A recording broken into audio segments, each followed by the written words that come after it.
Hey, good morning guys, Kevin Cage back with another cryptocurrency update. Welcome to the channel. Like and subscribe if you're serious about the digital asset space, and let's get right into it today, one take and uncut. So this article, or this actual document, I should say, PDF, was sent to me by King Solomon. And again, definite follow on Twitter, guys. Awesome research content. And then on YouTube, be sure to subscribe to his channel. So on YouTube, it is King and then Solomon. And then Twitter is XRP_owl. So without further ado. All right, so let me duplicate this really quick. So basically, this is an older document by Ripple, but I wanted to show you guys what is happening and how this money will ideally move invisibly, as we've talked about kind of the payment hierarchical structure of banking and settlement and where all of this lies, the network layer, the application layer. So basically just 17 pages here, just talking about Ripple gateways. I'm going to go through this briefly. A few acronyms you may want to know are, so like, right here, you guys are going to hear about the RTXP. Again, this is the Ripple Transaction Protocol, and basically similar to like email with SMTP, Simple Mail Transfer Protocol, which helps, designs rules that computers follow in order to send emails or transfer emails. The RTXP Ripple Transfer Protocol is a list of rules that's defined, and it allows users to make transactions on the internet instantly and basically for free with any currencies, cryptocurrencies, or any other means of value. All right, so as you can see here, not the most reliable source of information, but keep in mind you can always double check these sources here in Wikipedia. So just talking about Ripple, the payment protocol, 2012, a little bit backstory here. But basically, as we can kind of go through the gateways and briefly come here, you can see the Ripple case, connecting integration. And now look at this. So the Ripple system, excuse me. And the same analogy I've said, even with SMTP. As with email, no one owns Ripple and there's no central operator. Ripple is an open source software that allows servers all over the world to communicate peer-to-peer financial transactions to one another. Becomes a standard payment protocol for money. Payments will become fast, cheap, and as easy as email. There are no network fees and payments are instant. All right. Now, I don't know what they mean exactly by this. This is an older document talking. I mean, they reference some older terms like Ripple Connect, which isn't a thing anymore because now we, had the X series, but now we're kind of just a global brand with on-demand liquidity itself. Interesting nonetheless.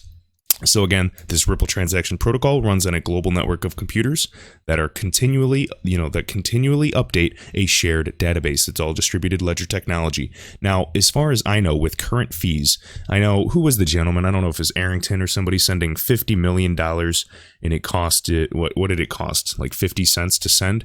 So, I mean, I get why they're saying it's essentially free, unless there's something that I'm not seeing here. But just as a quick refresh, guys, now, in XRP, there are 1 million drops. So you can come to here, 0.00000. So there are 5 zeros and a 1. Now, typically, in the past, the fee for an XRP transaction, I believe, was like 10 millionth. And again, one drop is 1 millionth, all right? Or 1 million drops makes up 1 XRP, all right? I always get confused with all the decimals.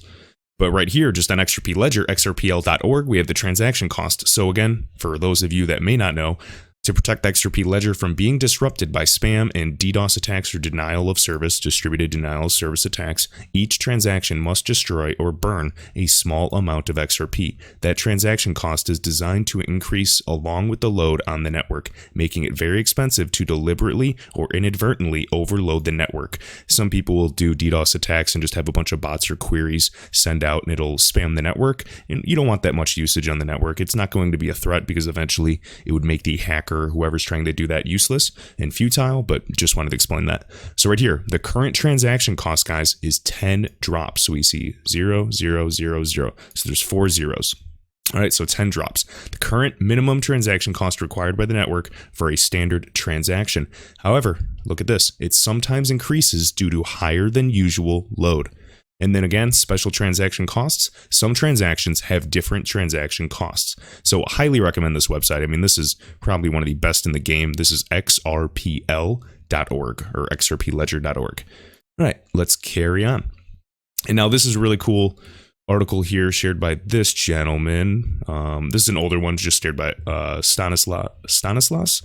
Just wanted to share this. I was kind of going through this, looking at everything. He was kind of proposing XRP. But as you can see, just Ripple Connect, an internet protocol for making transactions, goes right to the ledger, of course, the distributed database of accounts and balances, the XRP ledger. We got the payment network, distributed exchange, and the currency. And again, the currency, guys, is built into Ripple to prevent the network abuse and acts as a bridge currency, peer-to-peer, cross-currency payments. This has to be from probably 2015 or so. And now what I wanted to go and emphasize was right here. So XRP is a vehicle currency, and King Solomon even showed me this as well. So obviously, guys, we know it's a bridge asset, and right here it says XRP in Ripple is like gold in your hand. It is an asset without counterparty risk or counterparty and plays the role of a bridge currency between exotic gateways. This is similar to the role of US dollar in exotic Forex markets. Now, what I want to emphasize, and I was talking with some people, guys, you are seeing the biggest financial institutions in the world that are all saying, yeah, I mean, we have a Ripple integration. We're not using XRP right now, but we have an integration. And truly, just as effortless as that phrase they keep saying, flip of a switch, just like CLS, continuous link settlement.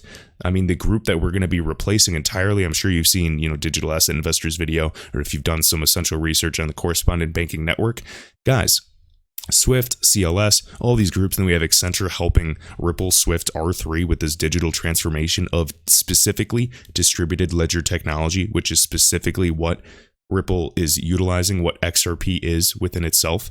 I just don't understand how people don't really realize it when this has been planned all along. But now we're just kind of waiting for the price. And the longer the price stays low, the more bullish I become in terms of moving quickly when it does. All right, talking about mutual trust, of course, on a permissionless basis. Revenue models, let me see what else I went through. And then right here, stage 5, external payment bridges.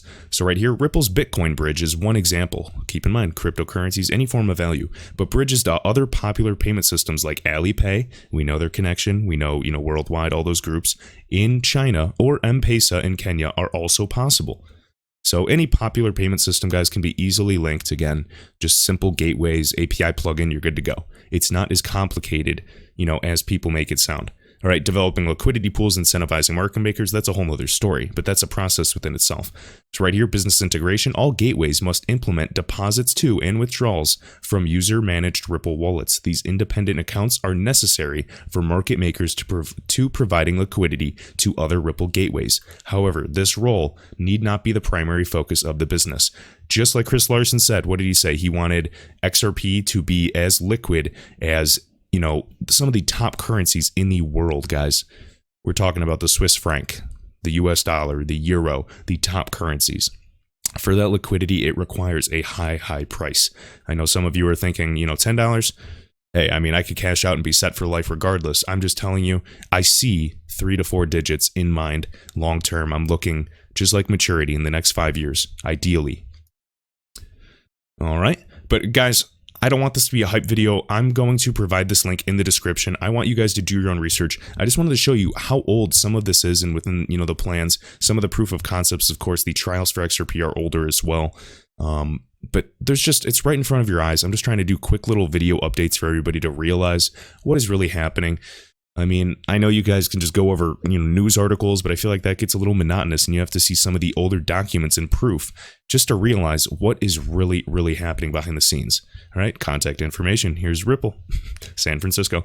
But guys, again, I appreciate it. Let me know your thoughts down below. Remember, the website is xrpl.org, and this paper is actually a PDF from, bitpaper.info. I'll share the link in my channel description. But as always, guys, appreciate it. Be sure to like and share this video around, and I will see you in the next one. Thanks.